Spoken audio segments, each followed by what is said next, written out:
Welcome, everybody, to Sunday morning at the Marxist Library.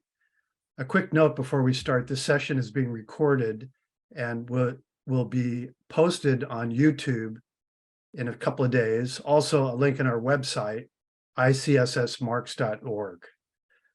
Before the pandemic, this weekly program was hosted at the Nebel Proctor Marxist Library, located in Oakland, California, USA. But during the pandemic and afterwards, we have been meeting every Sunday morning on Zoom.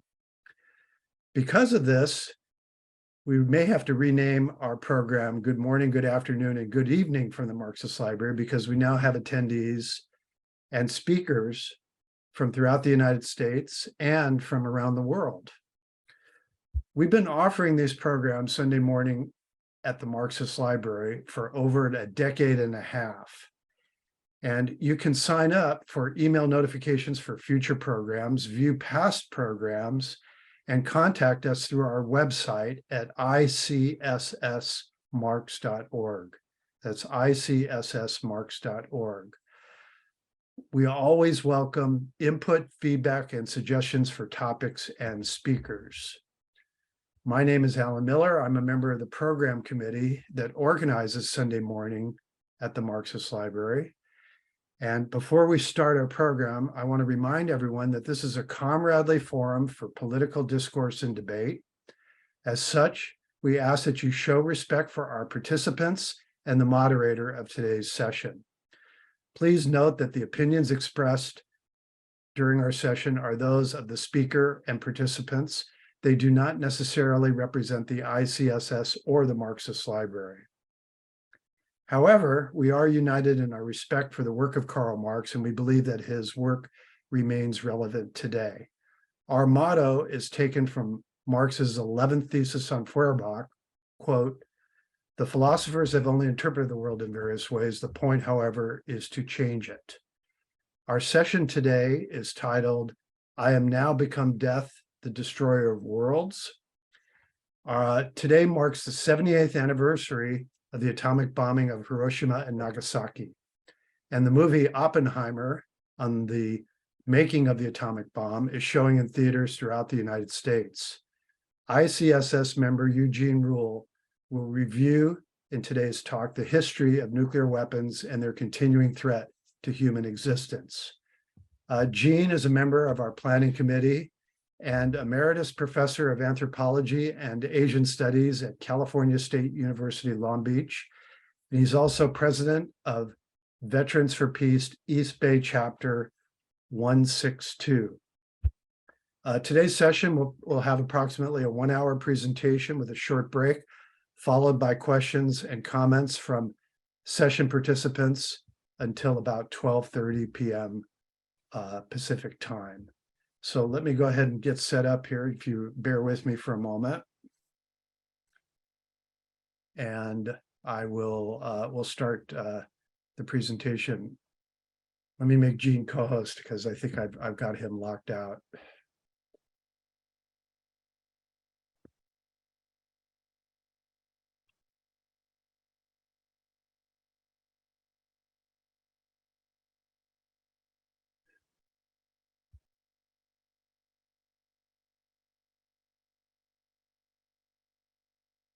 Okay, Gene, if you would unmute yourself, you can go ahead and start. Sorry about that.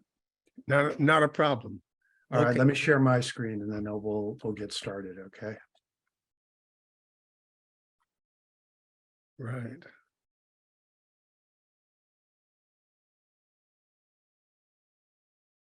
Can you see my screen? I can see your screen. Excellent. Okay, hold on one second. I just have to set it up to present.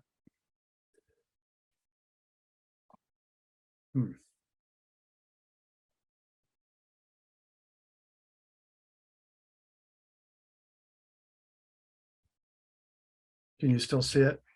I can still see it. It looks like they come through as a scroll, because I see the top. Yeah, I'm having a little bit of a problem with getting it to go. So, well, all right, I think it'll be okay. The good thing is that you know what you're doing, and if I were showing it myself, I wouldn't know what I'm doing. So we'll hold off judgment on that. So why don't you go ahead, Gene? Just say next for the next slide, okay?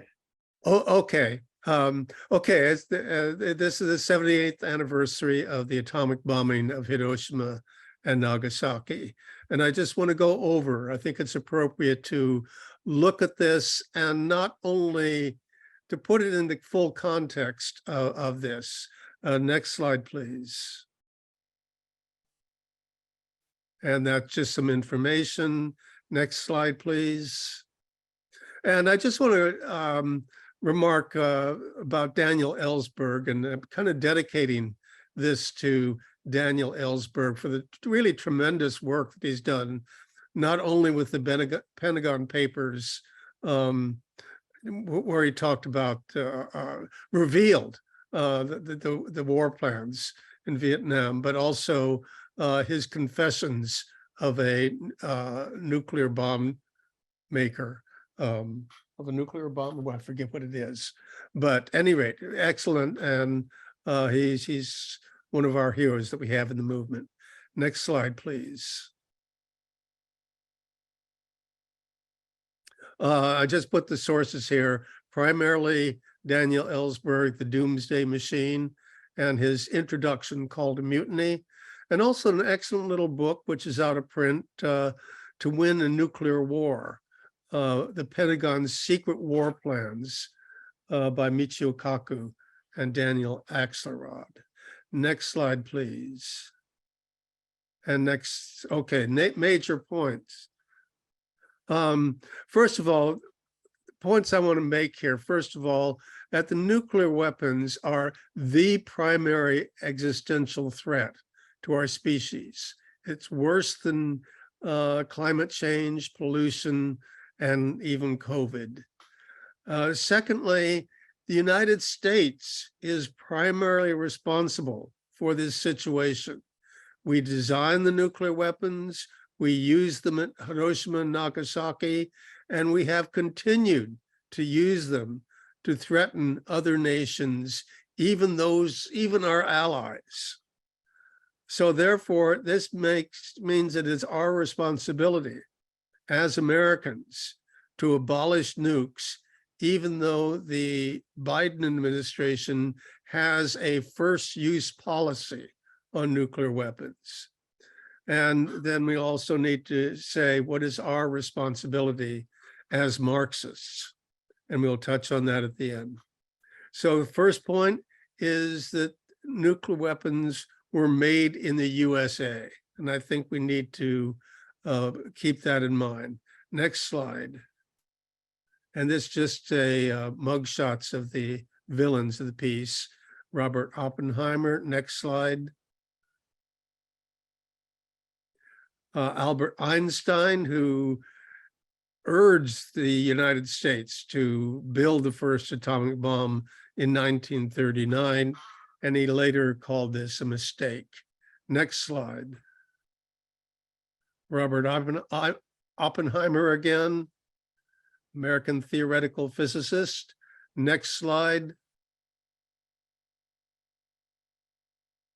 General Leslie Groves, who not only supervised the Manhattan Project and the building of the bomb, but also the building of the Pentagon, two of the greatest evils in the world. Next slide, please. And here they are listed as birds of a feather.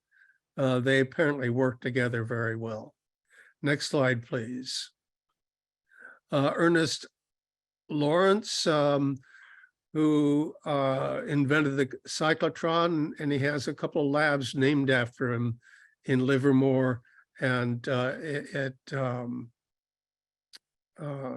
Berkeley, here in Berkeley. Next slide, please.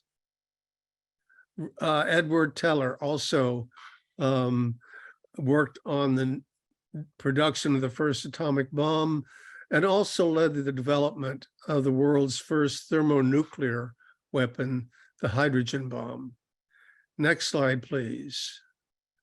Werner Heisenberg, apparently a German theoretical physicist, developed an uncertainty principle, whatever that is. And he kind of led the unsuccessful German nuclear bomb program. Apparently it never really got off the ground. Next slide, please. And here's the note to the film Oppenheimer. I may see that when it comes out. I don't know. I doubt that it's really the greatest anti-nuclear film ever, but I did watch Dr. Strangelove, or How I Learned to Stop Worrying and Love the Bomb. Next slide, please. And the question is, was Robert Oppenheimer a member of the Communist Party? Apparently he was close and attended a lot of meetings when he was at Berkeley. And he lost his security clearance for that, but I just throw that in there since, and next slide, please. And here's a flyer that was distributed by the Code Pink saying, "Mr. President, I feel I have blood on my hands." And apparently Harry Truman responded or commented, "Nothing compared to the blood I have on my hands." So next slide, please. Dr. Strangelove, or How I Learned to Stop Worrying and Love the Bomb. And that's, again, it kind of cuts to the quick of these people who are running the nuclear weapons programs are crazy, essentially. And I think that's something that's worth bearing in mind. Next slide, please. This is a good little video on YouTube, and urge people to watch it because it's really good. It says what the Oppenheimer film won't show: how the military-industrial complex sacrificed Hispanics for the atomic bomb tests. And next slide, please. And these are some of the tweets. One of them, the quote, "He served as director of a clandestine weapons lab built in a near desolate stretch of Los Alamos in New Mexico." And she points out it was inhabited by Hispanos.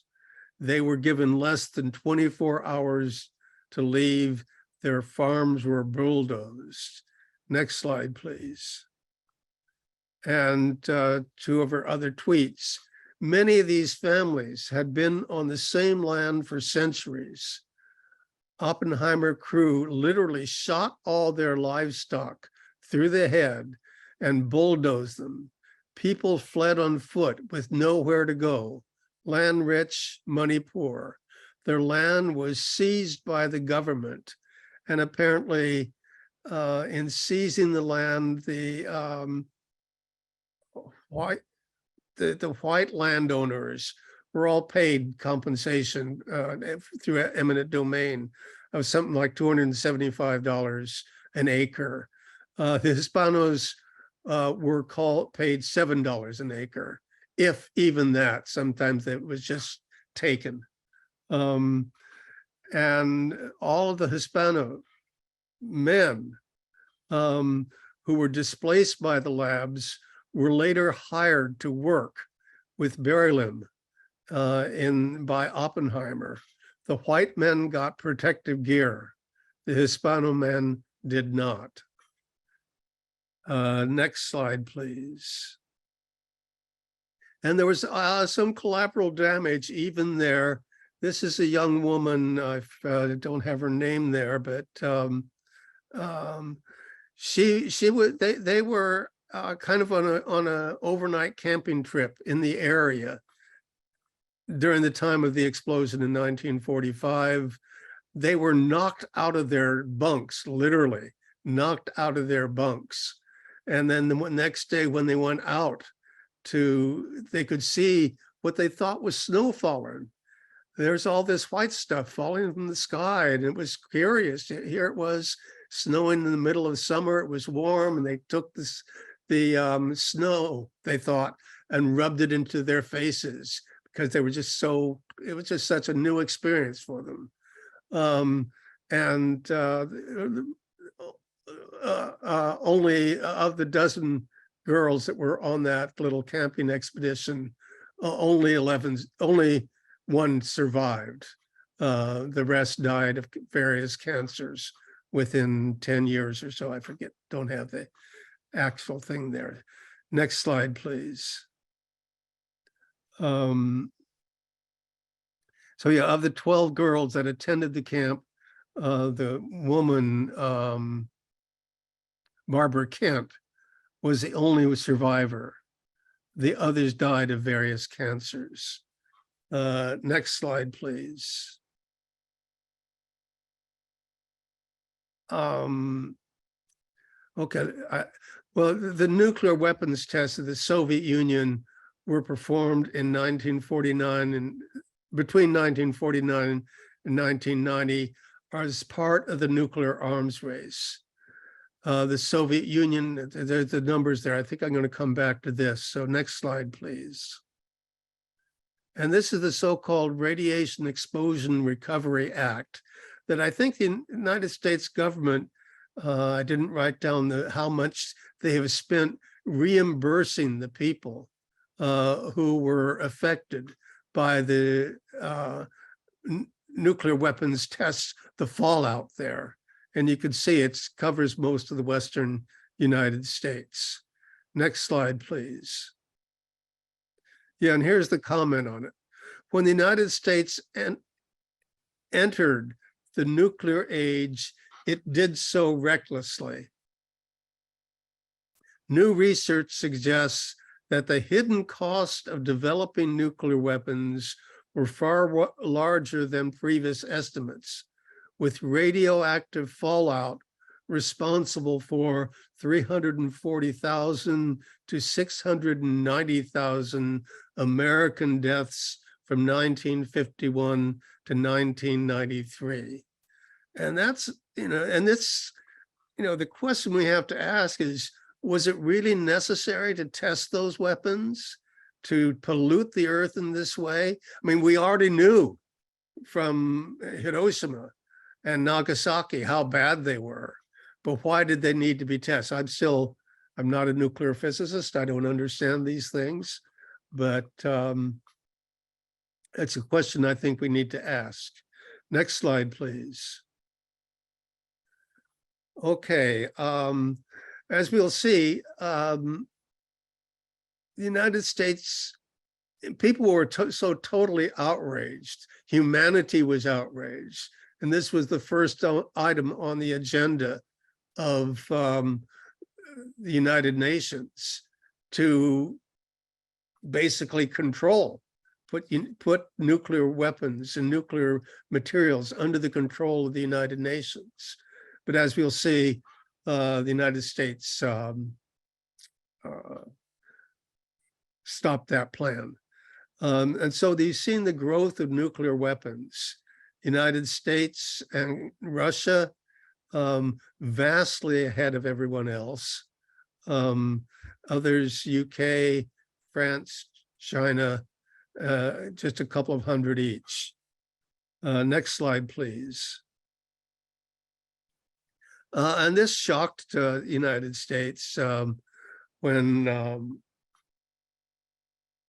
it was revealed that Russia had the atomic bomb, and people were wondering, well, it must have been spies. How could the Russians do it? We are Americans, the bright ones that are able to do it. But Russia has the atomic bomb. And then you saw, next slide, please, the spread of nuclear weapons.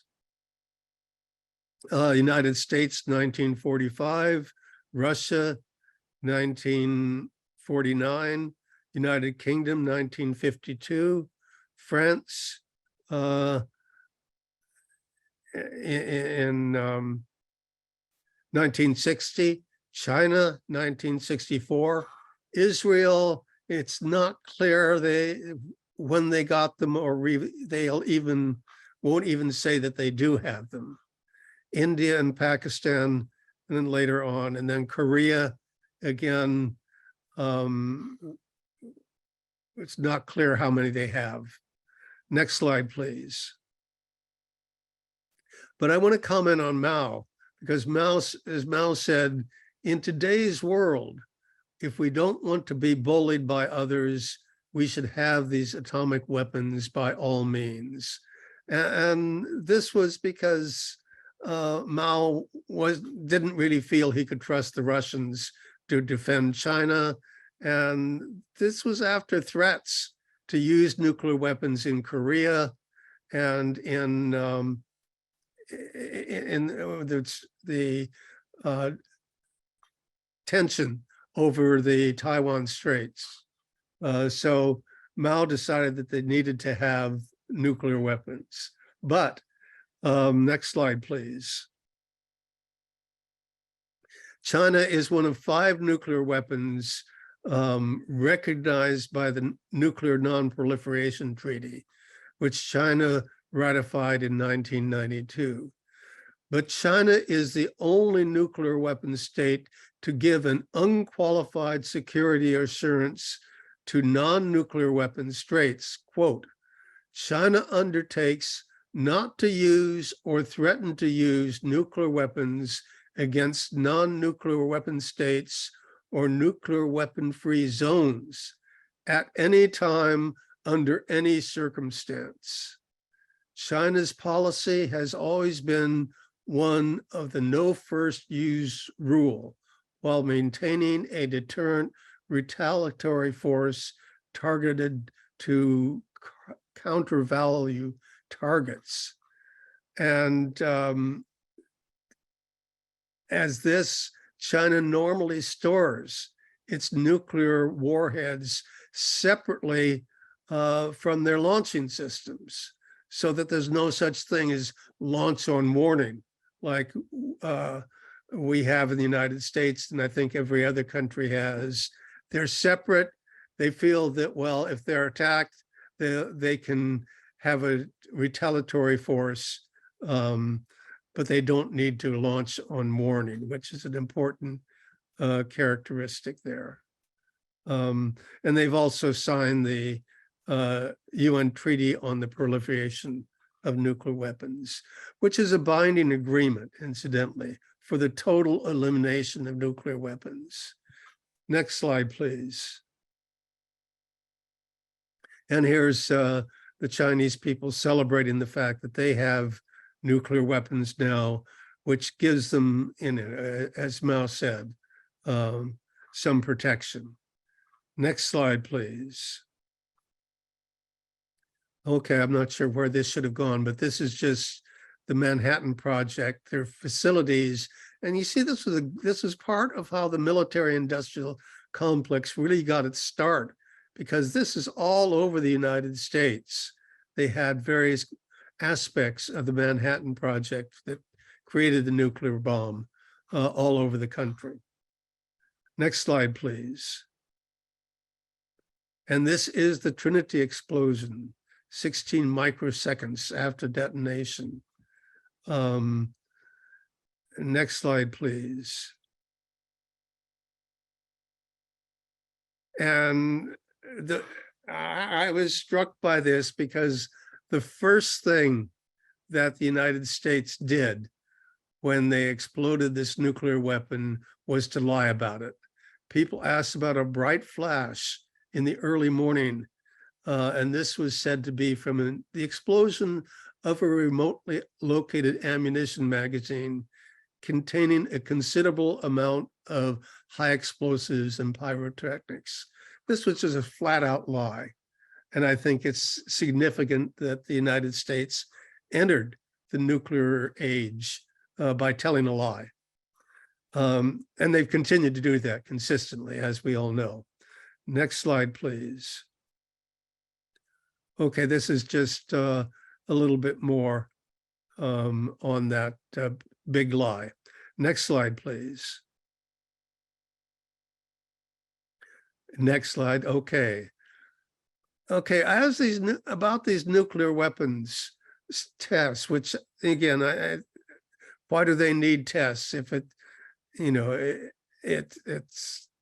knew how destructive they were, and they went ahead and tested them and this wasn't just like kind of innocent tests.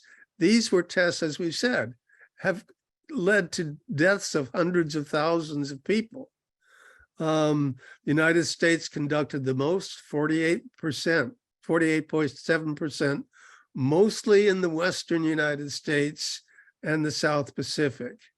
The USSR was second with 34.4%, mostly in Central Asia. France was third, I think, in Algeria and French Polynesia. British were fourth with 4.1% in Australia. China was next with 2.2%.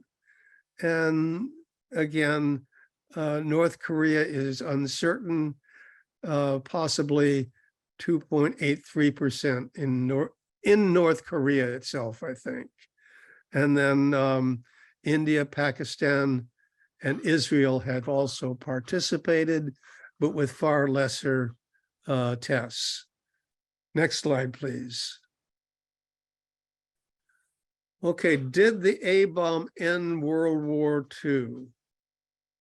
Which is always the excuse. Well, it ended World War II, but that is debatable. On July 26, 1945, the Potsdam Declaration called for unconditional surrender, the alternative being prompt and utter destruction. On August 6th and 8th, with the atomic bombings of Hiroshima and Nagasaki, August 9th, the Soviet Union declared war on Japan as per the Yalta Agreement. On August 10th, the Soviets agreed not to continue their move, and it was the United States divided Korea at the 38th parallel. Apparently it was two Army colonels, including Dean Russ, who said, okay, we'll just cut it here at the 38th parallel, which totally had no bearing on the actual the politics and living people, families in Korea. And I think we had a speaker a few weeks ago on that topic. And on August 15th was Emperor Hirohito's surrender speech, and the documents were signed on September 2nd, 1945. Next slide, please. And here's a speech from the Japanese Emperor Hirohito. To our good and loyal subjects, the enemy has begun to employ a new and most cruel bomb, the power of which to do damage is indeed incalculable, taking the toll of many innocent lives. Should we continue to fight, it would not only result in an ultimate collapse and obliteration of the Japanese nation, but it would also lead to the total extinction of human civilization. We are keenly aware of the innermost feelings of all you, our subjects. However, it is according to the dictates of time and fate that we have resolved to pave the way for a grand peace for all the generations to come by enduring the unendurable and suffering what is insufferable. And then he commanded the subjects to act. And I did meet one of the Japanese samurai who, warriors in World War II, that they were not happy about this. And they were going to go to the emperor's palace and commit suicide in protest. But apparently this chap, Saito Sensei, he missed the train and was not able to commit suicide at that time. But this was, they were interested, in fighting to the end on this. Next slide, please. Okay, before I mention this, I just also want to say that the although Japan was bombed and occupied by the United States, MacArthur, who is the Supreme Commander of Allied Forces, or SCAP, he required that the Constitution be rewritten. And there's Article 9, in which Japan forever forsakes the right to wage war, which is something we should consider here in the United States, but we'll move on. Okay, there's another lie that the United States would never strike the first blow. And in Michio Kaku's book there, he quotes first Eisenhower saying, "We are not going to deliver the first blow." I think this was after Hiroshima and Nagasaki, after that was during wartime. But the Joint Chiefs of Staff had already adopted a striking the first blow in case of a nuclear war. So that raises the question, what is current US policy? Next slide, please. So we have to ask the question, did the atomic bomb end World War II, or was it the beginning of the Cold War? Next slide, please. And here's Churchill, who I think within a few months of Hiroshima and Nagasaki urged the United States to wipe out Moscow with an A-bomb. And this is while we were still allies with the Soviet Union. They were saying, well, we better bomb them quick. And this was, right after World War II, we were allies. Next slide, please. There was Churchill's Operation Unthinkable, and the United States had Operation Drop Shot. And from 1945 to 49, there were plans to bomb Russia into the Stone Age, because again, it had become enemy number one. Next slide, please. Okay, this guy was an investment banker, but for some reason he was appointed to be the negotiator over the banning of nuclear weapons. And according to everybody, basically he inserted clauses it was known that the Russians would not accept, and that's the reason they were put in there. Next slide, please. And this is just Wikipedia saying that they had originally going to propose the Acheson-Lilienthal report, which had basically called on the United States to give up their weapons, but that was not acceptable. And it's generally agreed that Baruch was the person who, went in there and insisted on clauses which they knew the Russians would not accept, and therefore they would not abolish nuclear weapons. Next slide, please. And here it's just a picture of Picasso's famous Guernica painting at the United Nations, where this is one of the first, it was said to be the first aerial bombing of a civilian population. And that's worth noting. Next slide, please. And the United Nations was formed to save succeeding generations from the scourge of war. which twice in our lifetime has brought untold sorrow to mankind. Next slide, please.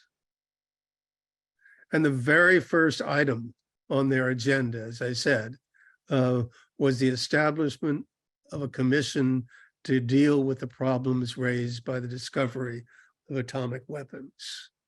Next slide, please. Okay, and sometime later, they did pass the Treaty on the Non-Proliferation of Nuclear Weapons, which entered into force in 1970, and where it basically states that all other nations, non-nuclear weapons countries, agree not to develop nuclear weapons.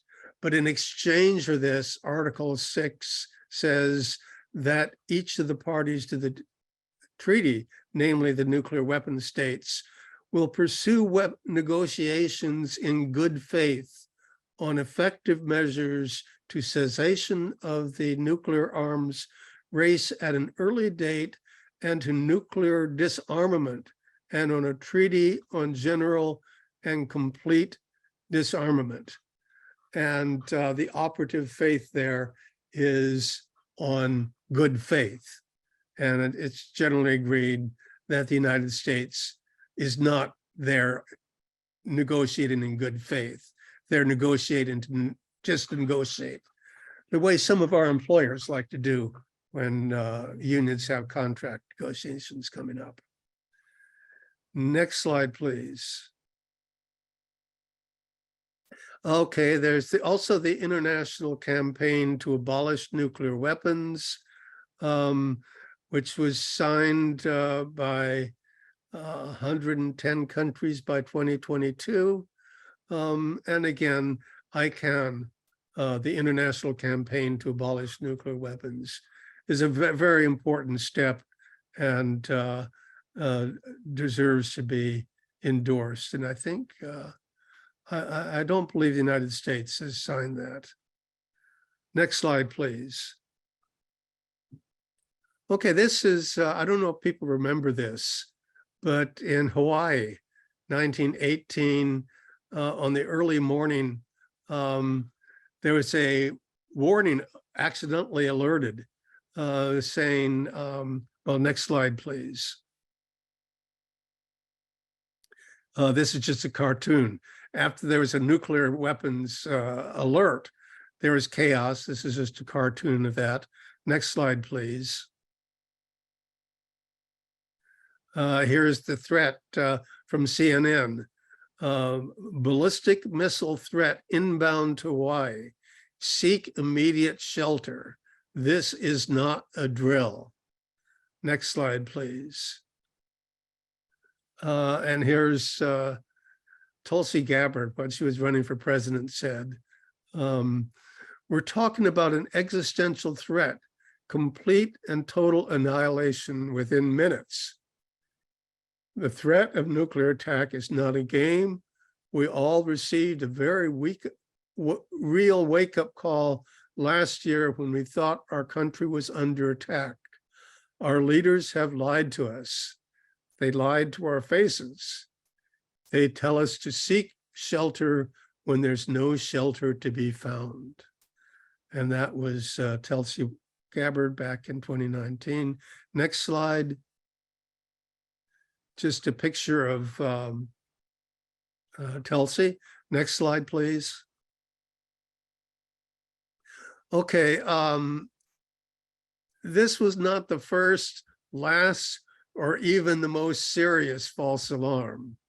Although it scared the shit out of people in Hawaii, it did not set off the US early warning systems of the North American Defense Command, NORAD, which would have caused US bombers and missile forces to go on full alert. And there's a website that goes over this in much greater detail. Next slide, please. Okay, this is, I don't know how many people remember it. although I was alive at the time, I was only dimly aware of it. I don't remember it personally, but it was a direct confrontation between the United States and the Soviet Union when the two powers came closest to nuclear conflict. There were calculations back and forth. As you recall, the Soviet Union had placed nuclear weapons, or at least was placing nuclear weapons in Cuba, which that they felt was appropriate since the United States had placed nuclear weapons all around Russia. But there was a confrontation, and apparently was very touch and go. And apparently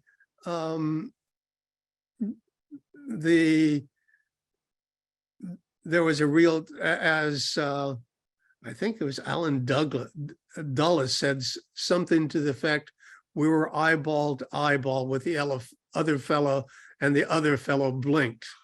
And it's this kind of macho, attitude. I mean, who are these people to kind of be this kind of John Wayne kind of thing? So it's really horrible. But apparently they were within seconds, and apparently a Russian submarine was getting ready, actually gave the order to fire on an American ship, which would have launched a total war. But apparently there was a Soviet commander there, and I don't have his name. I should put his name in here. But who said, no, don't fire yet. Wait a few minutes. They didn't fire, and nuclear war was averted. So we all are here because of the good sense of that Soviet officer. Next slide, please. That's just the public reaction. And as I said, people were demonstrating, and I wasn't aware of this at the time. I don't know why. I don't know what I was doing, or maybe I was, I just forgot it. Next slide, please. Okay, then there have been, the title of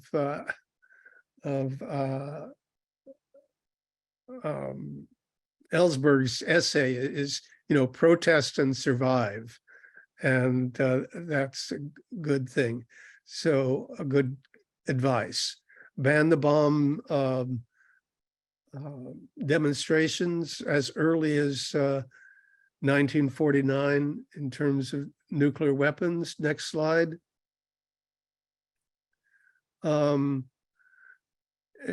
Just more on the ban the bomb movement, which was, changing human life basically, in terms of, realizing that our lives could be ended. Next slide, please. Next. Okay. The Limited Test Ban Treaty.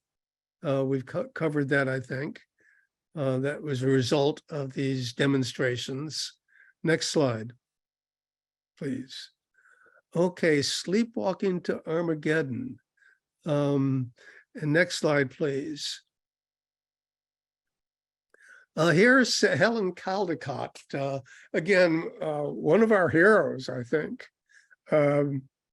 She was a woman who played a major role in the opposition to nuclear testing in the Pacific, and not only in the Pacific, but all over. She warned the world about this, and she's one of my heroes. Next slide, please. Why is Cal designing nuclear weapons? I'm very, that our little Marxist library is only 1 mile south of the campus of the University of California. And the University of California labs have designed every nuclear weapon in the United States arsenal. They run the radiation lab at Berkeley. They run Lawrence Livermore in Livermore, and they run the Los Alamos. They have control of that Los Alamos site. So they do other kind of research, but it's very important. And Lawrence Livermore alone received $1.48 billion in 2019 for work on nuclear weapons. Next slide, please. Okay, this is just end with this. Can nuclear power ever be cheap, clean, and safe? And the answer is no, but it's a hell of a way to boil water. Next slide, please. According to our comrade, David Walters, who works for the, he's a union rep for the atomic energy people in, I think, the Bay Area. But he claims that nuclear power is cleaner and safer than fossil fuels, which may be true, but it's a pretty low bar. We have to agree in terms of what fossil fuels have done. Next slide, please. And so I say that nuclear power, in a sense, is a con game. We've been conned into thinking that nuclear power is a feasible thing.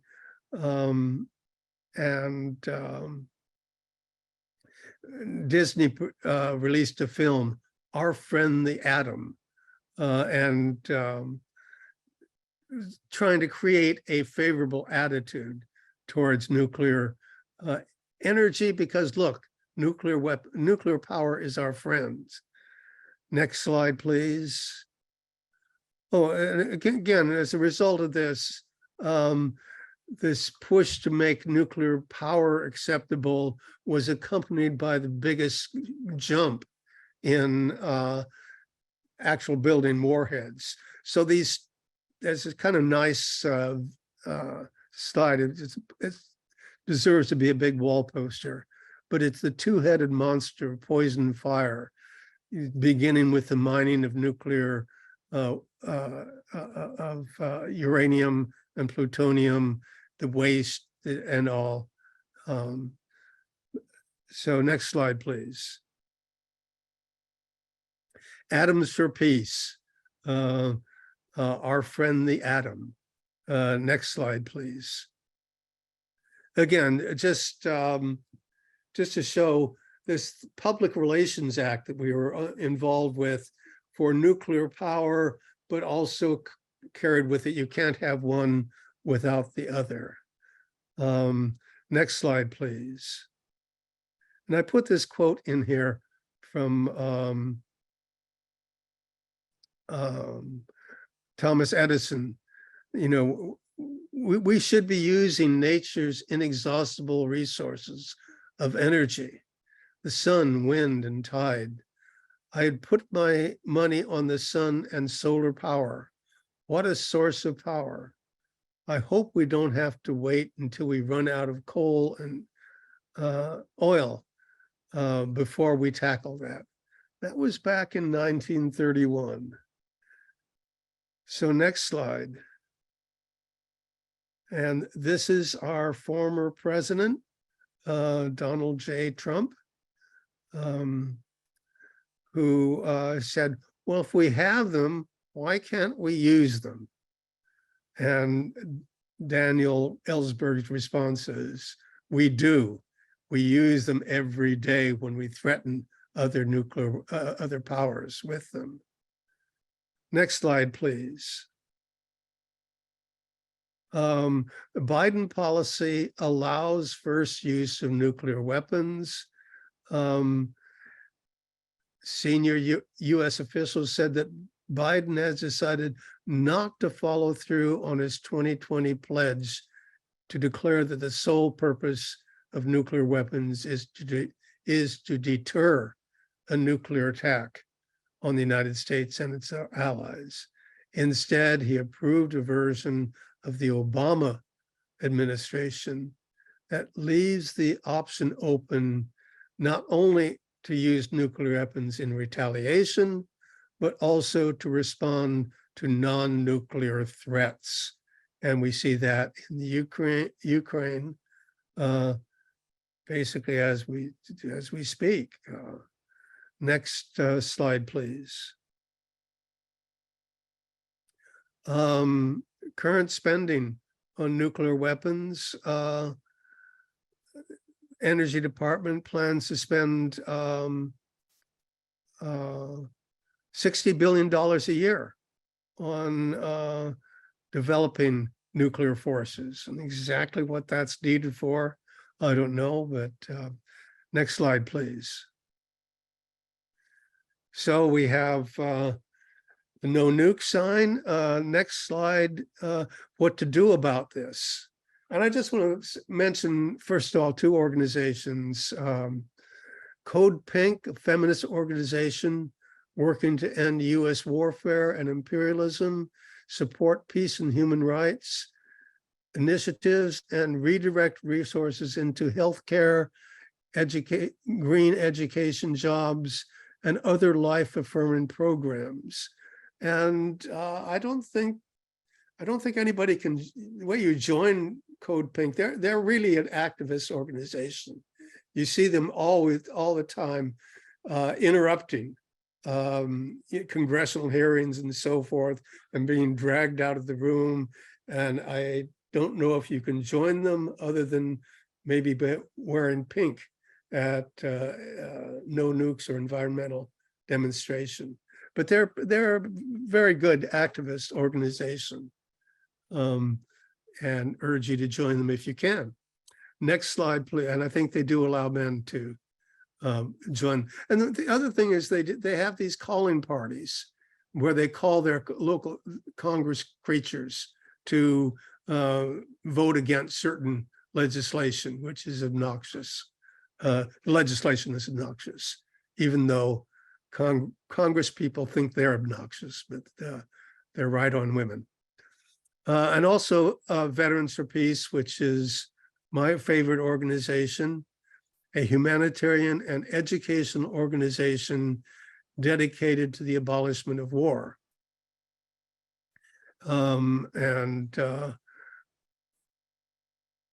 We have the mission there of the Veterans for Peace. And everybody, you don't need to be a veteran to join. All it takes is $40, and they're willing to waive that if you wish to join.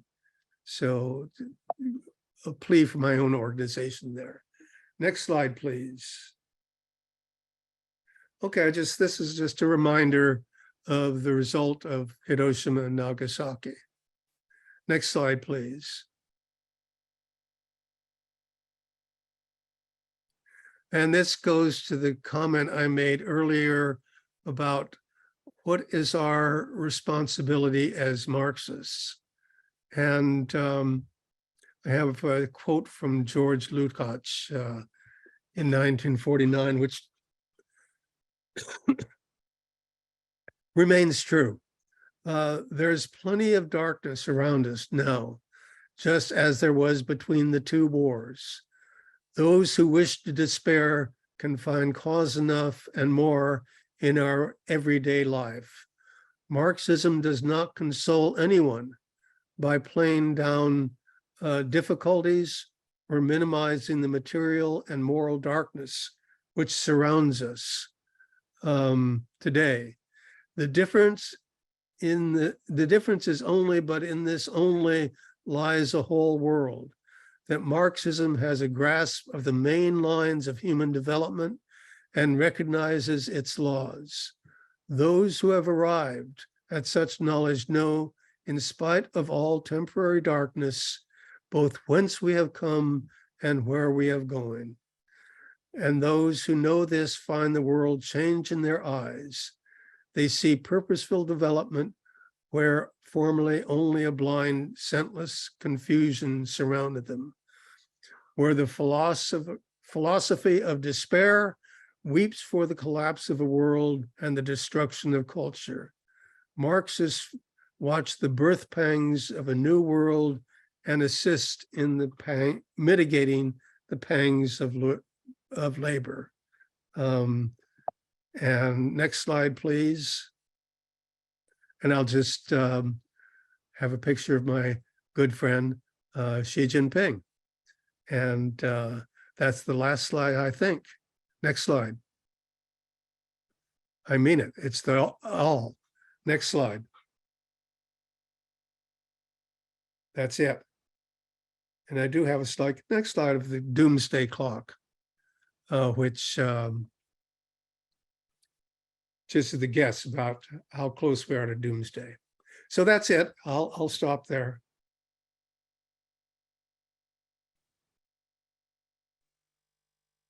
Okay, thank you, Gene. Well, thank you. Enjoyed it. We're going to take a short break for announcements. I want to call everybody's attention to several of our upcoming programs. We have on next week, I believe, is Grover Furr will be speaking on his new book, which is an examination of the campaign to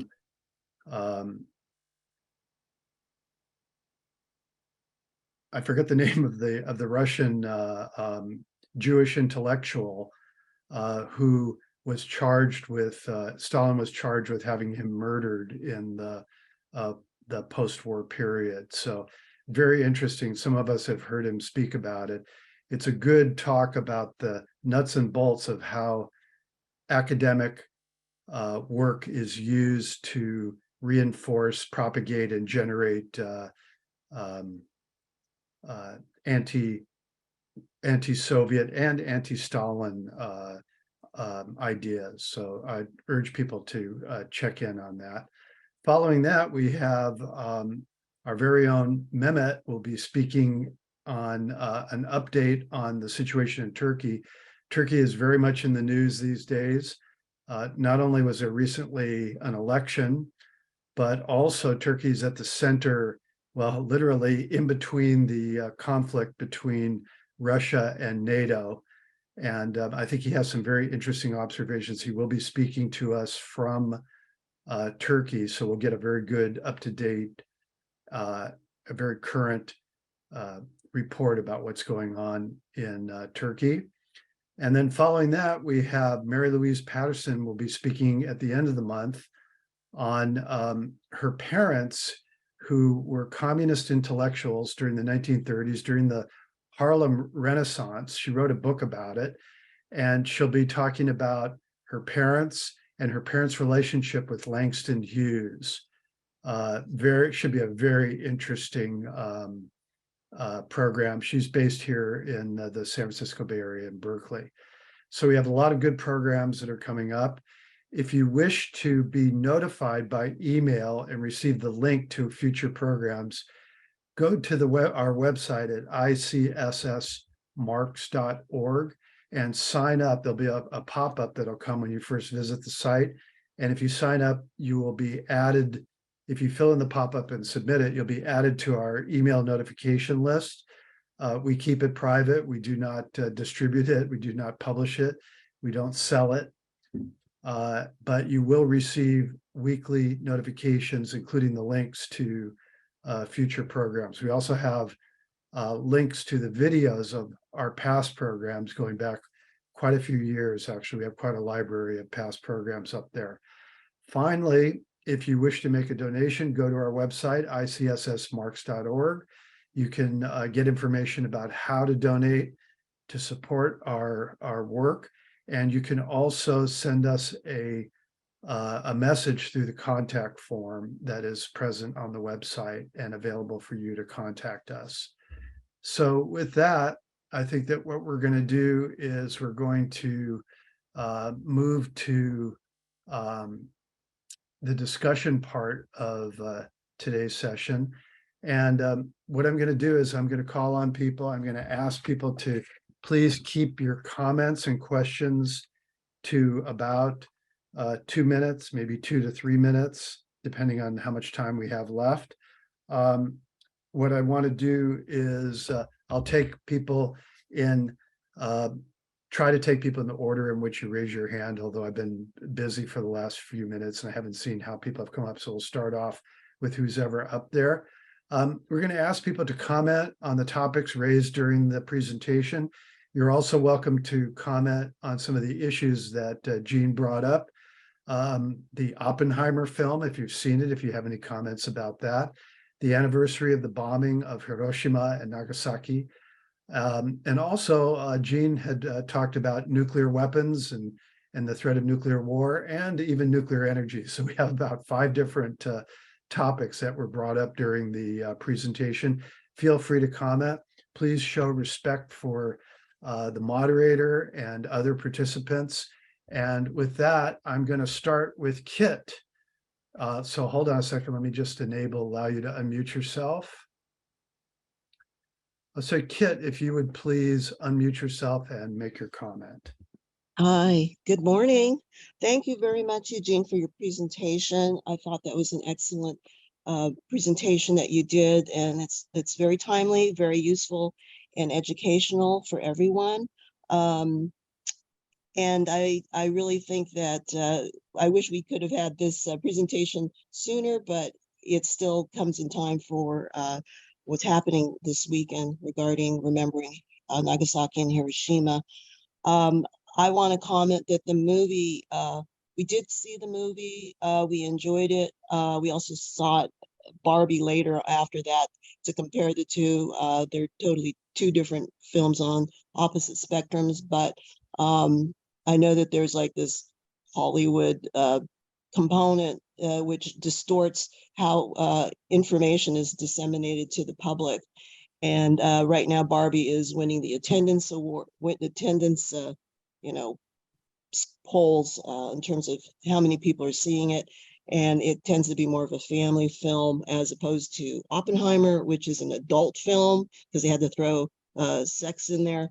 And anyway, there's just so many themes running in the Oppenheimer film, which included anti-communism as well and what happened during the McCarthy period. But it, of course, they didn't broaden it out beyond Oppenheimer as the character. And this is a problem with, I think, U.S. propaganda tends to focus on, the one individual involved in this, although there were other people involved in this whole process. I think Barbie would have been a better film if they had included Code Pink as part of their scenario, but because there was so much pink in that Barbie film. Anyway, we should have a booklet of your presentation available for people who have gone to see the movie Oppenheimer. I think that film does provide an opportunity, even though it's not a perfect production. It's an opportunity for activists of all stripes to raise this issue, to discuss this issue and bring it back to people's consciousness that we need to build a peace movement that's broad again, and that's to talk about this matter. I think to add it on to the climate change issue is important. It's so important and timely. So thank you very much. Those are my comments. Okay, actually, anybody is welcome as you raise your hand to comment on some of the issues that Kit brought up. Gene, if you have a comment, otherwise I'll move on and take the next question and comment. We can move on. I just don't get what this Barbie business is all about. There's so much I don't get. So anyway, go ahead. Okay. Continue. All right. Next is Yusuf, followed by Janet. So Yusuf, if you would unmute yourself. Okay. Thank you. Okay, some comments. Well, Heisenberg was one of the founders of quantum mechanics, and the uncertainty principle is you can't measure the position, absolutely the position and the momentum of an electron at the same time. So that's a fundamental principle of quantum mechanics. Okay, he was a German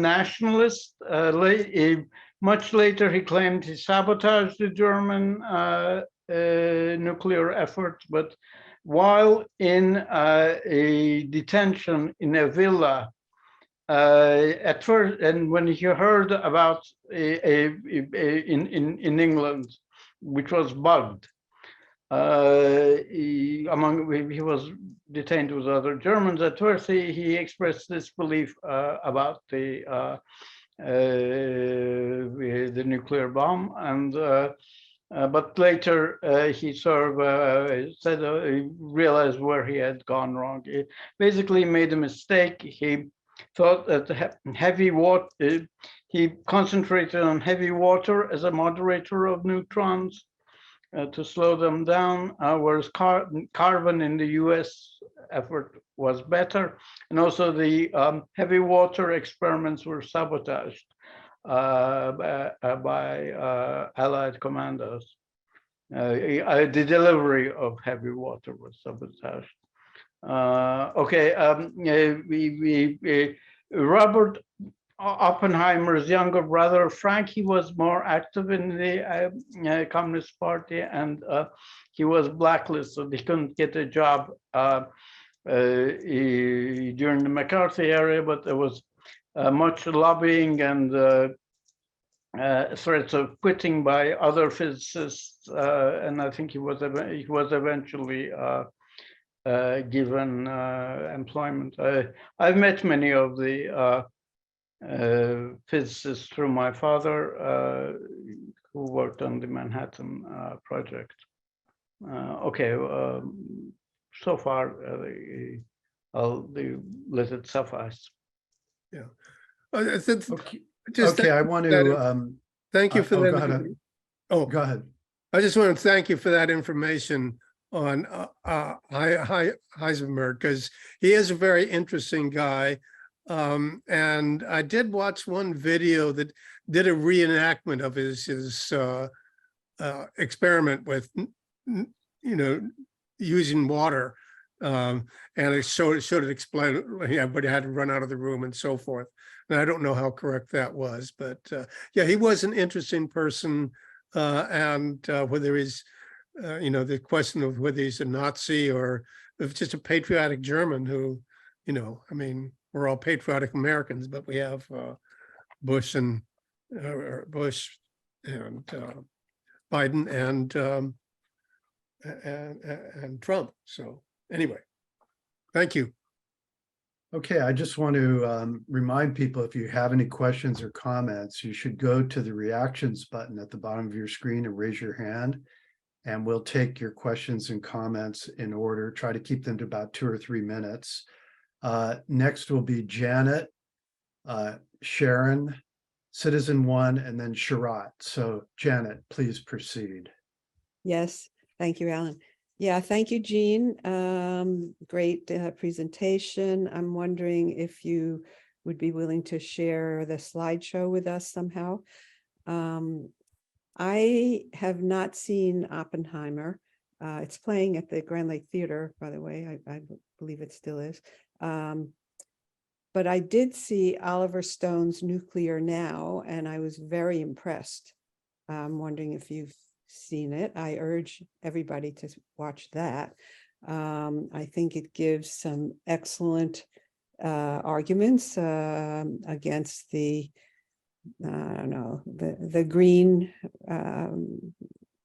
revolution, or talking about how green energy is not scalable. It needs fossil fuel products to build it. And anyway, there's much more I can't remember, but I urge people to watch it. And it kind of has opened up to me the possibility that what it talks about is the direction to go.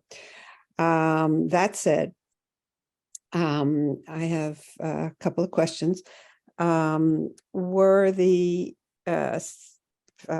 citizens near the Trinity test ever warned beforehand? And then the second question has to do with underground testing.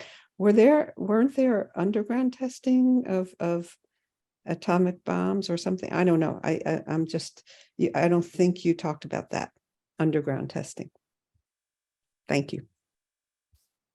If I can just respond, first of all, if you email me at coolrule@mac.com, I will send you a copy of that. Can you put it in the chat, your email? I think I can. Thank I will you. try. Okay.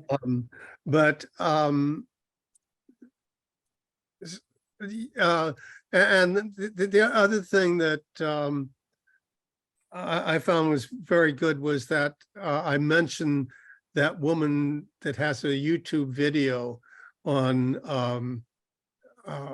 what the Oppenheimer film does not tell you.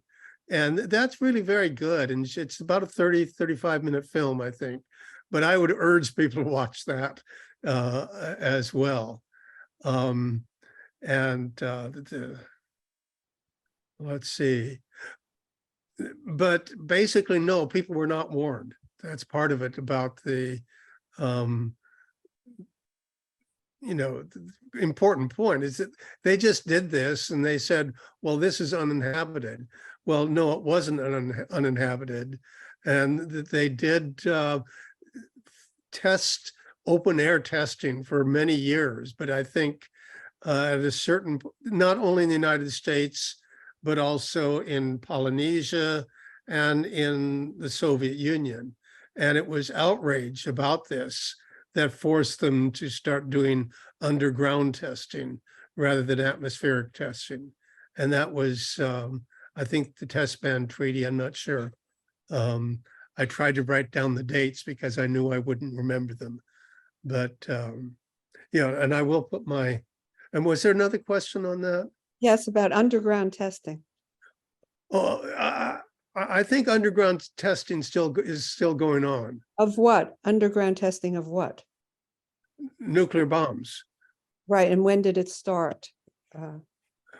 I think probably, I'm guessing with the Test Ban Treaty, that was for atmospheric tests, I believe. But I really have to say, maybe Google it or something like that. I'm not really all that clear myself on these things. Okay, next is Sharon, followed by Citizen One, followed by Sharat. Sharon, please go ahead.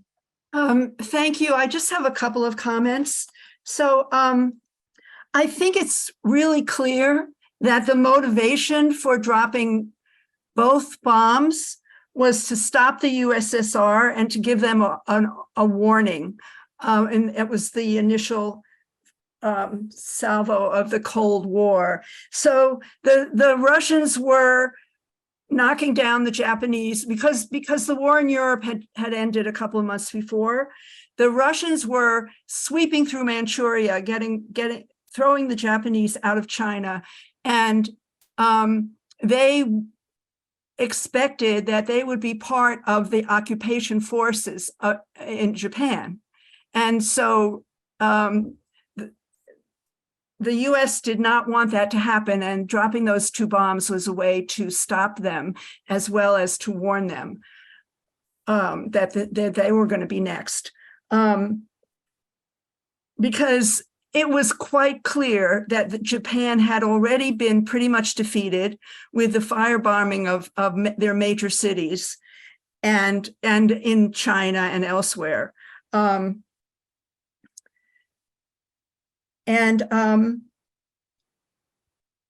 would like to share my story of that day, 78 years ago. So I was 3 years old, and my mother and sister and I were visiting my grandparents who lived in Staten Island, which is in the harbor of New York.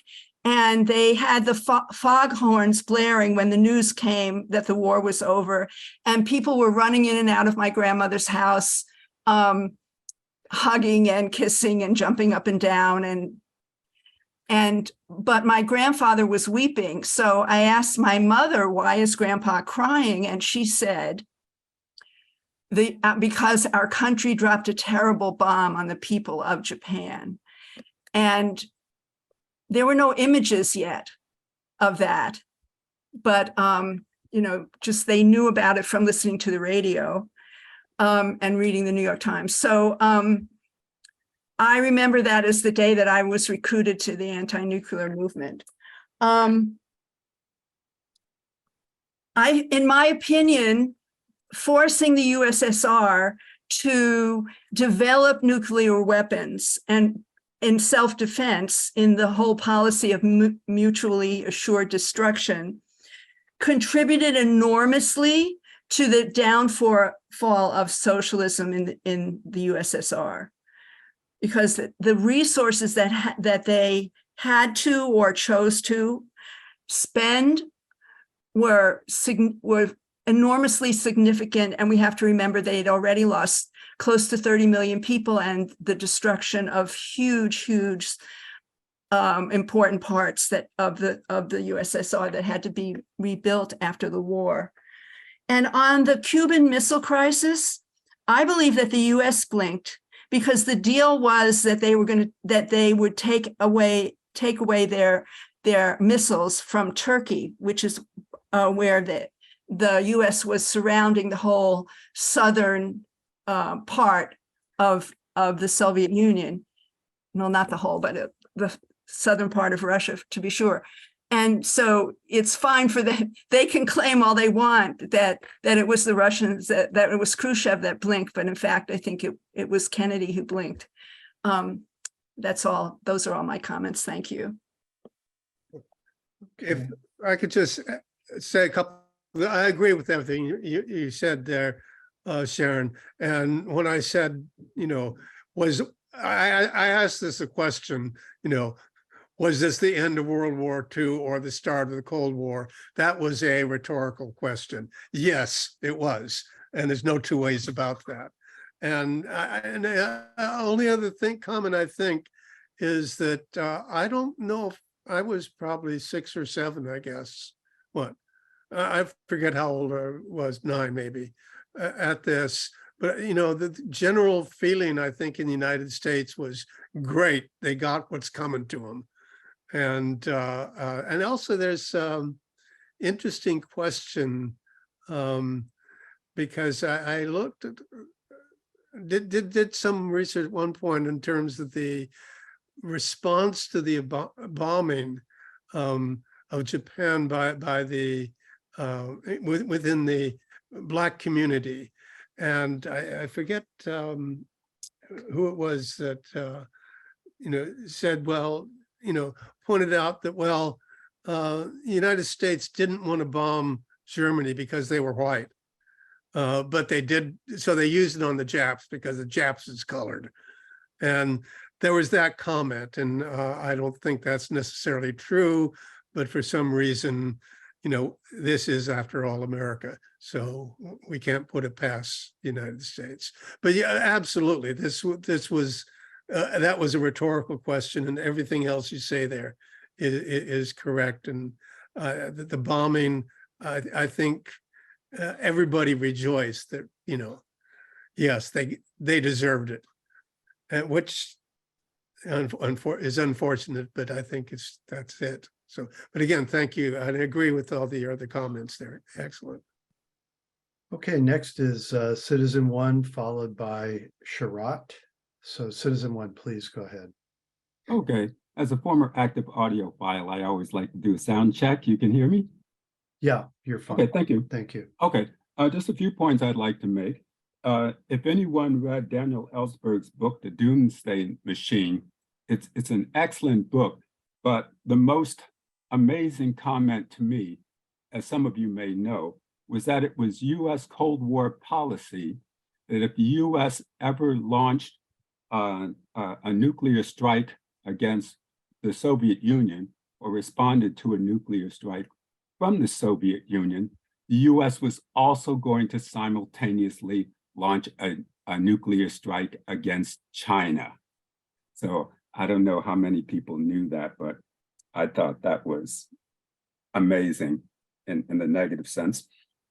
Also, in the June 2023 edition of Harper's Magazine, amazingly enough, a cover article in a mainstream media publication was entitled, "Why Are We in Ukraine? On the Dangers of American Hubris." And there are two authors, but I'll just mention the first, Benjamin Schwartz, who's an academic somewhere, but I forgot at what university.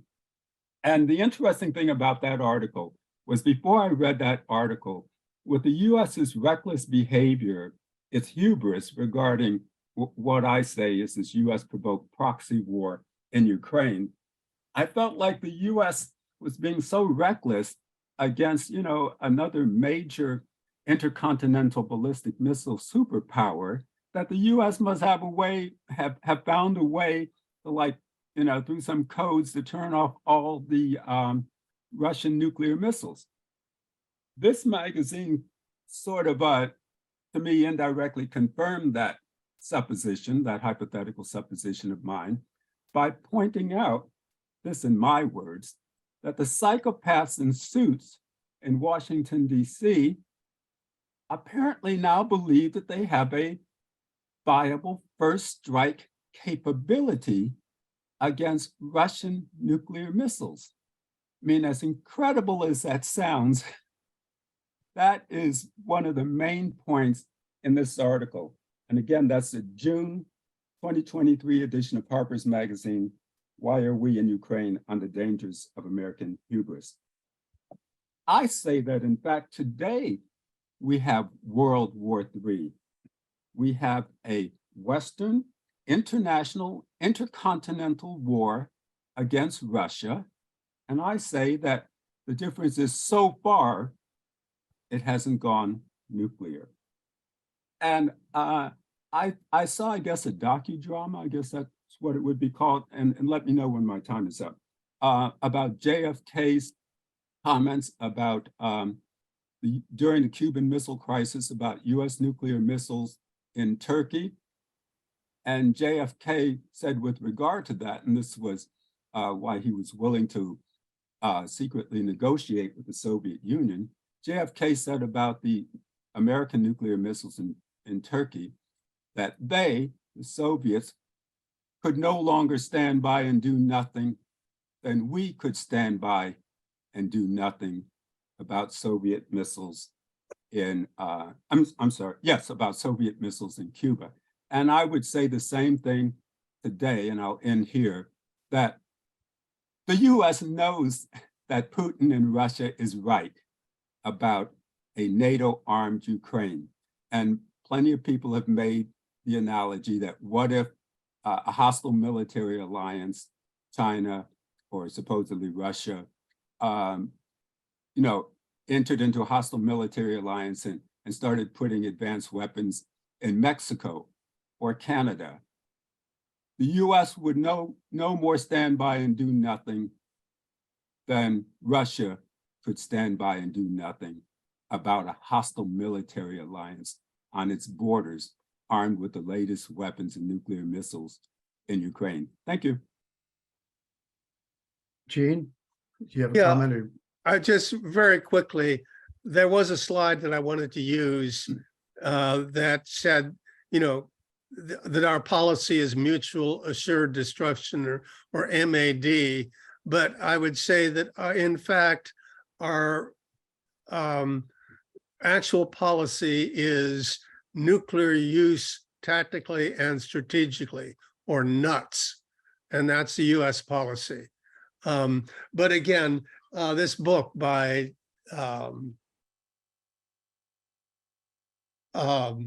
Daniel Ellsberg really is good and has all this information in it of all kinds. And,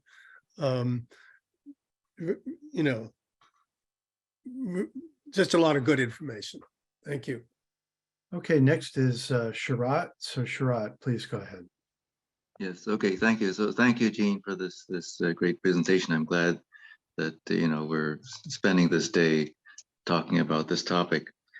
So, yeah, I mean, there are a few things I just wanted to fill in because I was the keynote speaker at a Hiroshima celebration or ceremony remembrance ceremony yesterday.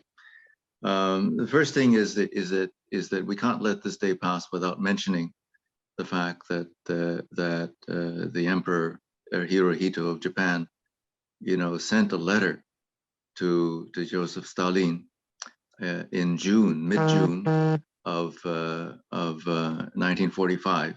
That's fully 1.5 months before the U.S. dropped the atomic bomb on Hiroshima, and that letter was to be given to Harry Truman, saying in no uncertain terms that Japan would surrender with only one condition, and that being that the institution of the emperor, the monarchy in Japan, be preserved.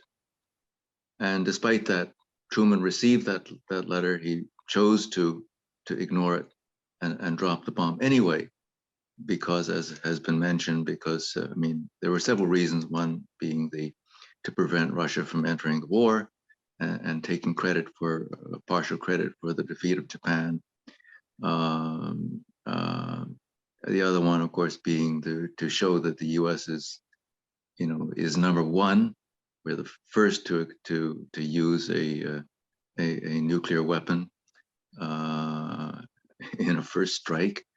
And the third one, which is not often mentioned, is the fact that, and I think it was someone did mention it, that the first bomb was a uranium bomb, the second one was a plutonium bomb, because the U.S. needed to drop two bombs in order to test both types of bombs on human populations. Very sad.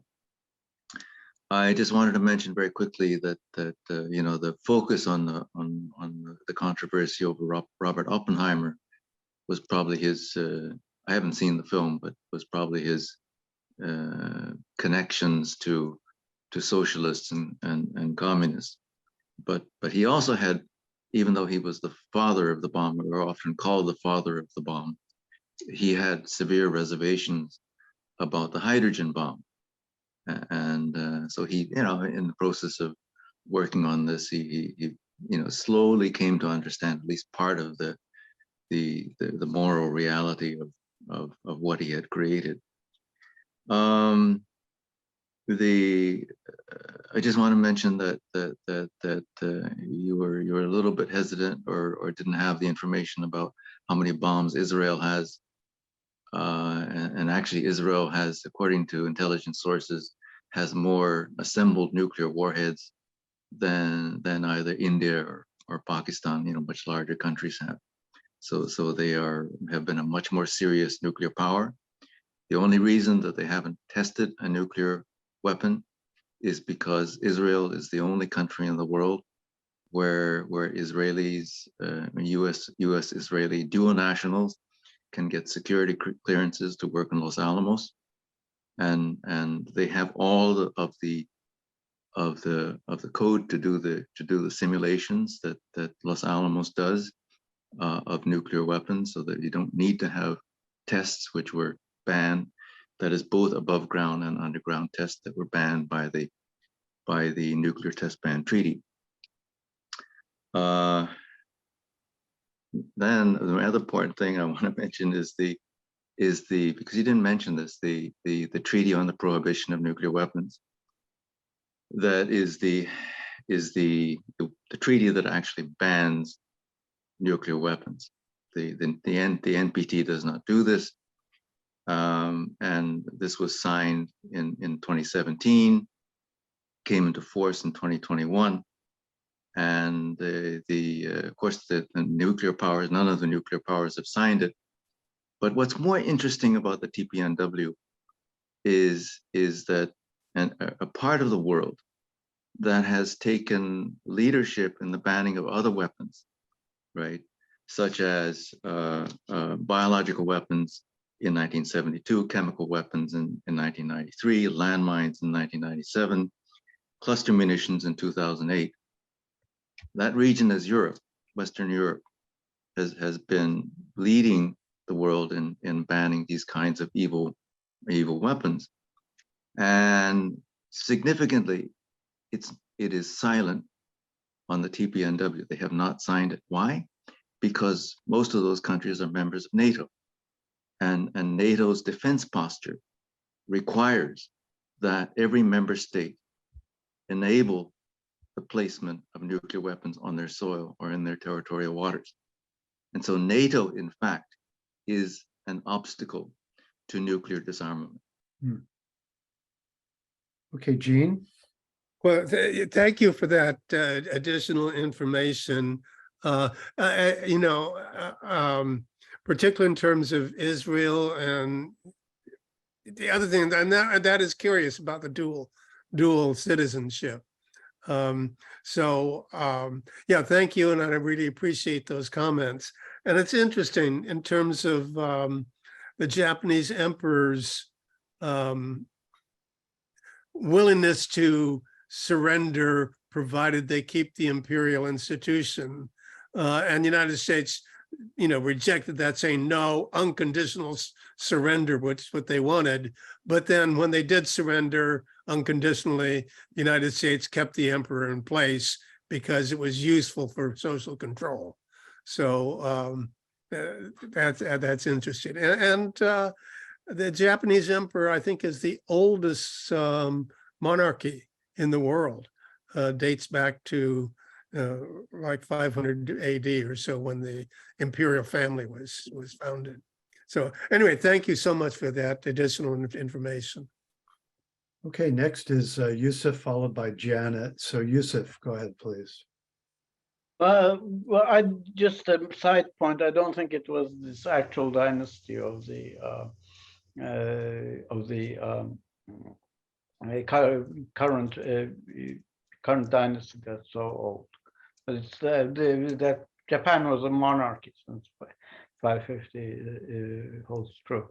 Okay, as a member of Veterans for Peace, I think it's worthwhile to elaborate on and remember the soldiers actually sent by both sides, both by the USSR and the US, basically as human guinea pigs near atomic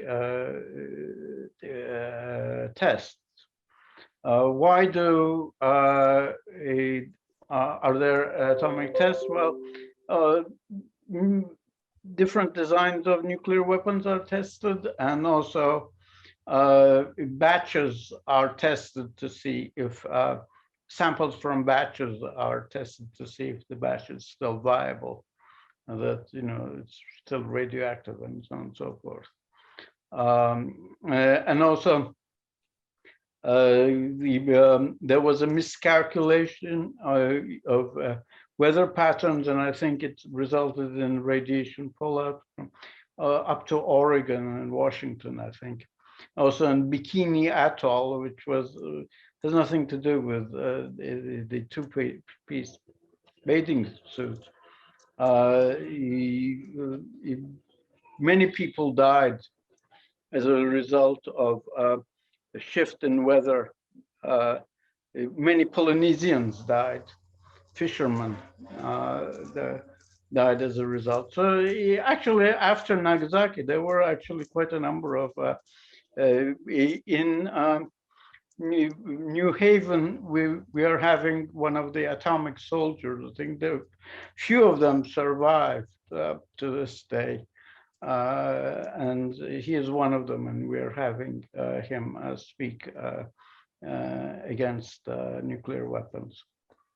And maybe well, I'd like to hear your comments. Gene, any comment? No, thank you for that. But yeah, with Vets for Peace, one of the things I've noticed, I've remarked is I've learned that the victims of war are not only those that were killed in the enemy, but what it does to the people that fight the wars. And I know that I know one comrade who was involved in Vietnam. He's a big, tough black guy, and he was involved in the midst of the fighting, and he got out and he was okay. And it took him 10 years later, he realized what he had done. and it kind of just lost it. Just the remembrance of that. And it took him, he became homeless, lost his family, his job, and it took him about 10 years to get back. And he was really an important member of our chapter. And we had another guy who was Fred Norman, who was a navigator on a B-29, and their mission was to drop an atomic bomb on Vladivostok in Siberia, should that become necessary. And that had an impact on him too. So anyway, yeah, but Vets for Peace is a good organization. Urge everybody to join. You don't have to be a veteran, and you don't really need to pay $40. So yeah, join. Okay, next is Janet, followed by Kit. So Janet, please go ahead. Yes, thank you. So as Yusuf just brought up in terms of testing, nuclear testing, one of the purposes is to see if batches are viable. And I doubt if Israel, I think you were saying that Israel depends on the testing in the United States, but they apparently don't test their own batches to see if they're viable. Not that I want them to do that, but I'm just saying. But I had brought up Oliver Stone's Nuclear Now documentary, and Jean, have you seen that? And if you have, would you comment on it? And if not, are you planning to watch it? Very quickly, I have a great admiration for Oliver Stone. I did not know he did something with the title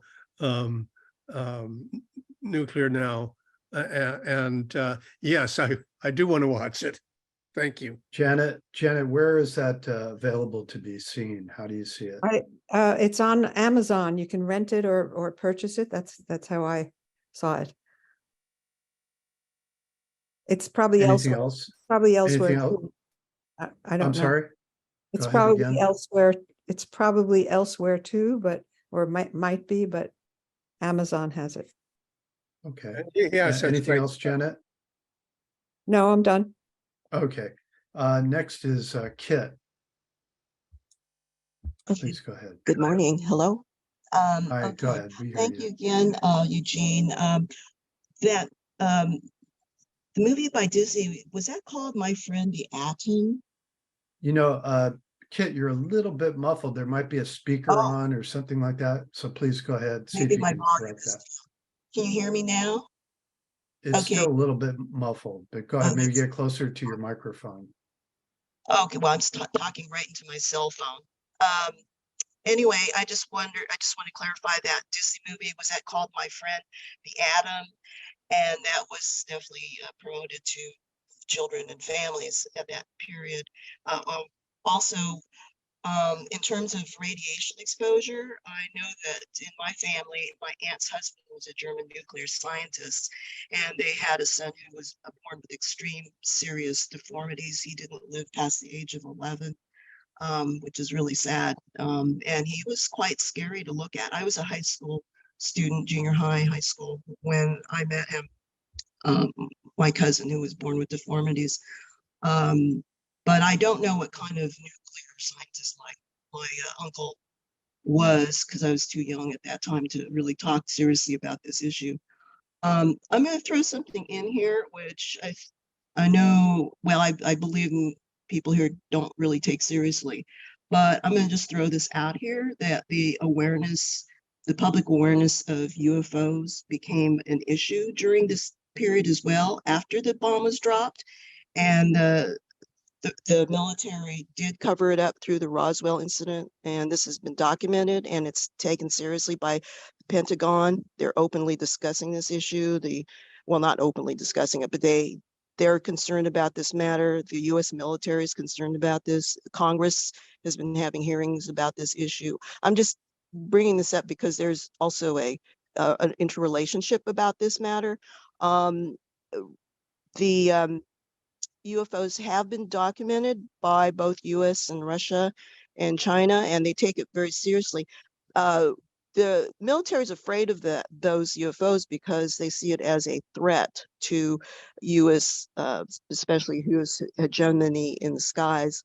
And it's been documented that UFOs have shut down nuclear weapons in weapon installations. So I just want to throw that out.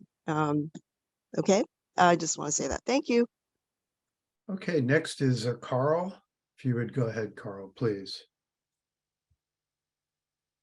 Mute. Carl, you have to Yeah, unmute. There you go. I would like to address a couple of things. One is back to this historical context. I believe one of the agreements at Yalta was that it was something like this: 90 days after the surrender of Germany, the USSR would enter the war against Japan. And when you think about it, that'd be roughly May 8th, and then on August 8th, if that's the right date, that's when the Soviet forces came into Manchuria. So they were fulfilling a prior agreement to their allies. Secondly, I had a question for Eugene. Did you ever come across a group called the Atomic Veterans? When I lived in Reno during the 70s, and I heard a talk by a member of this group, and they were this guy was representing, if you see those early films of above ground testing in Nevada, they would dig trenches and place US military personnel in the trenches close to ground zero. And it's pretty amazing because the dust from the explosion, goes right over the trenches and so forth. And apparently over the years, well, by the time that I heard this talk, a lot of the people were already dead, and the ones that were still alive had cancer. And they were having almost no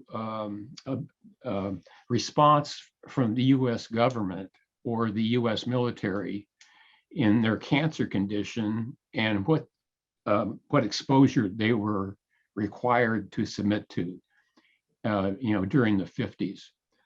And I had another question for Gene again.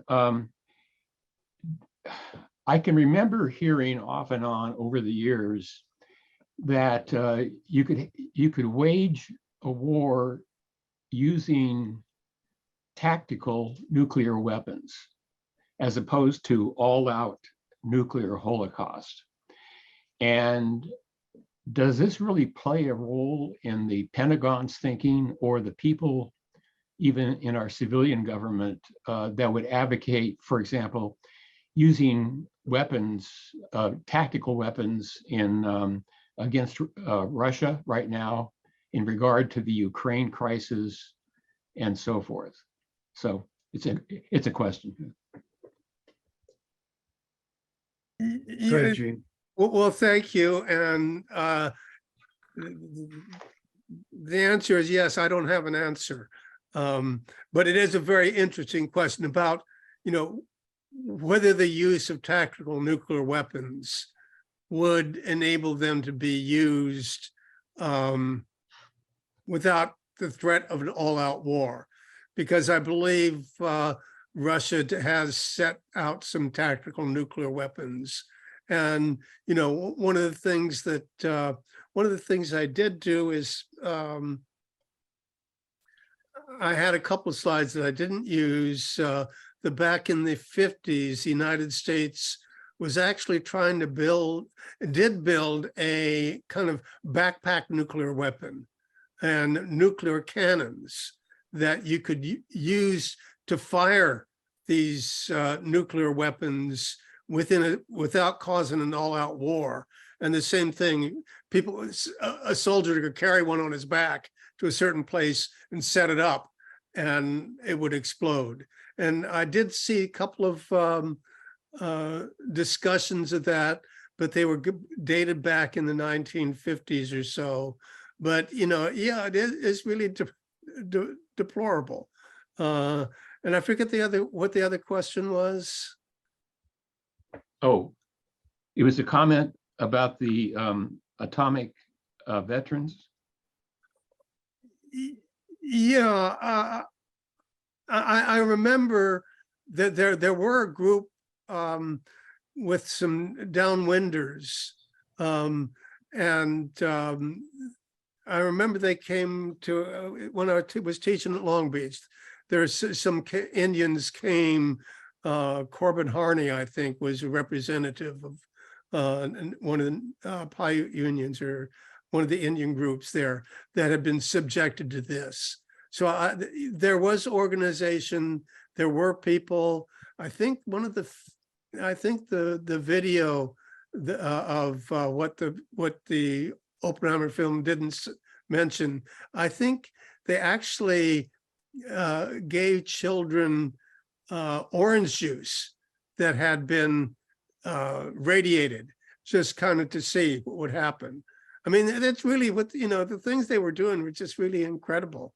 The other thing I just wanted to comment on is one of the films I've watched recently was The Day After Tomorrow, I think, about the actual visit of UFOs, and they land and they say something, and this woman talks to, and the guy wanders around in public and has a friend that and this woman that says, well, you've come to save the earth, and I'm glad you've come to save us.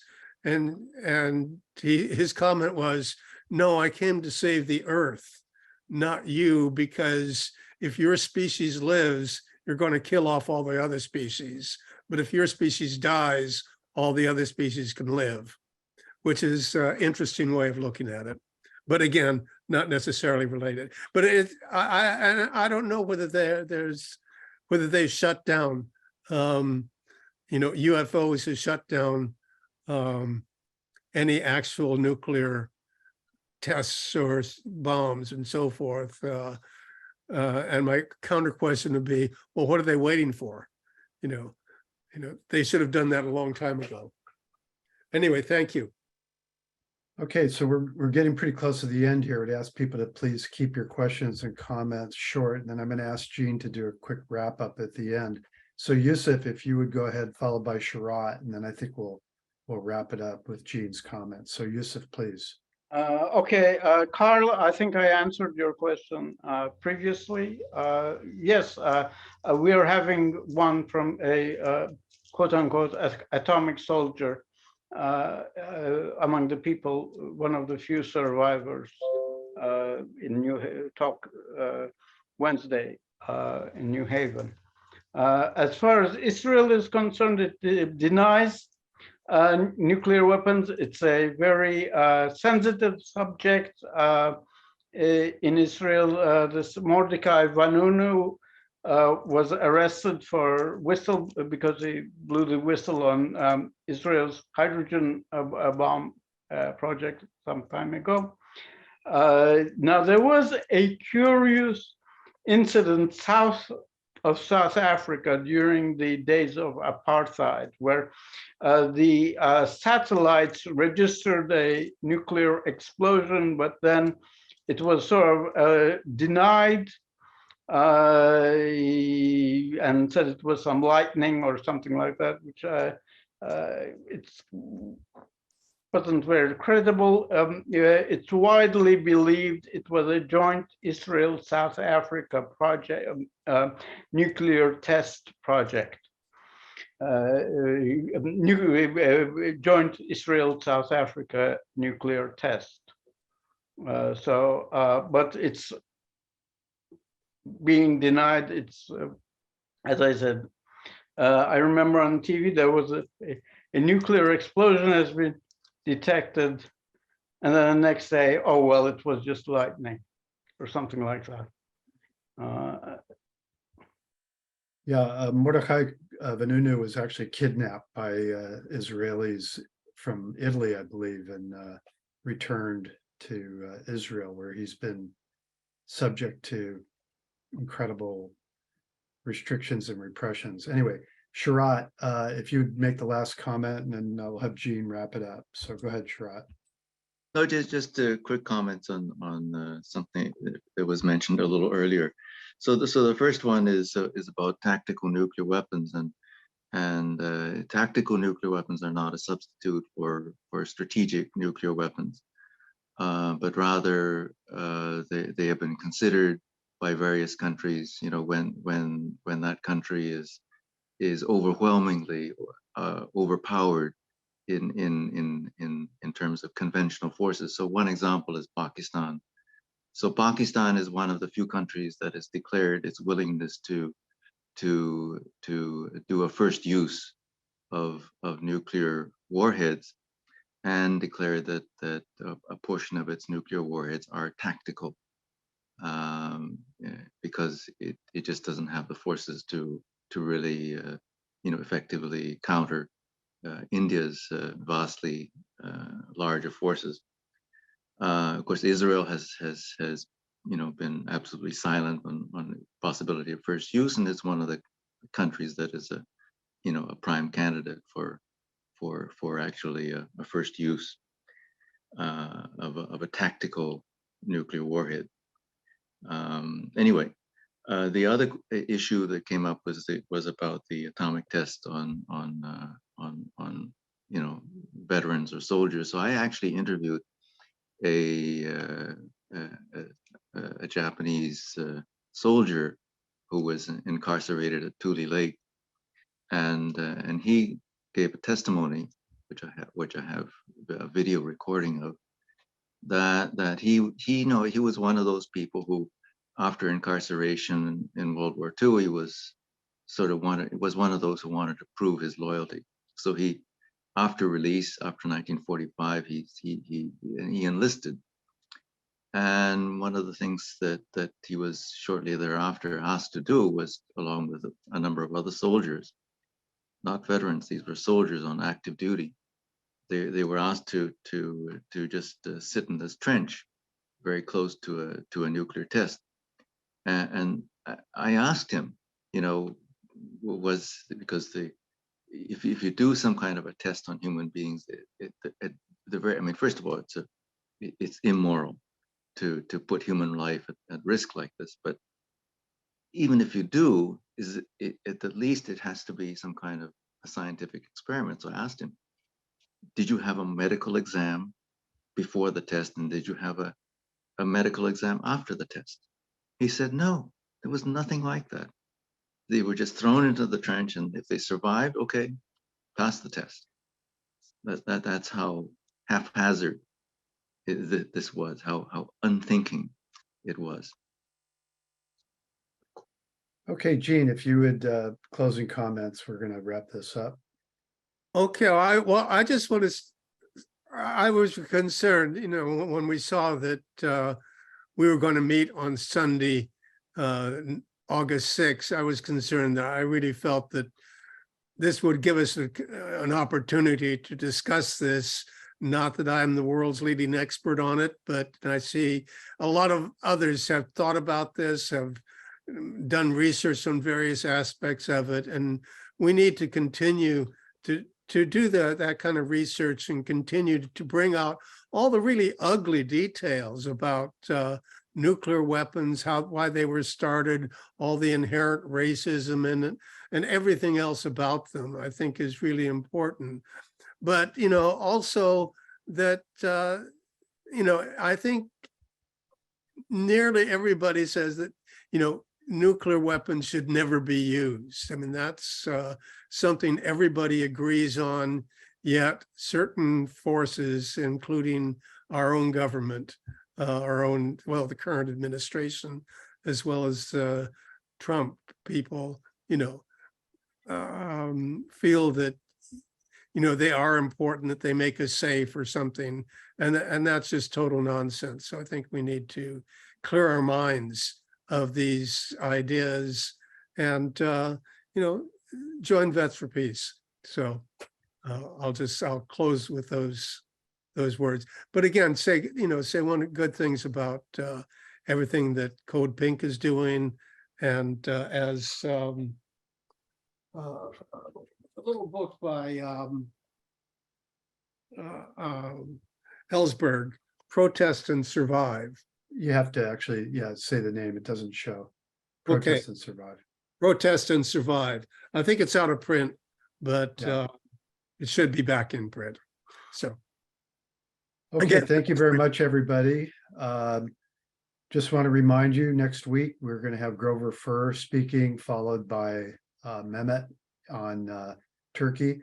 If you want to sign up for email notifications, go to our website at icssmarks.org.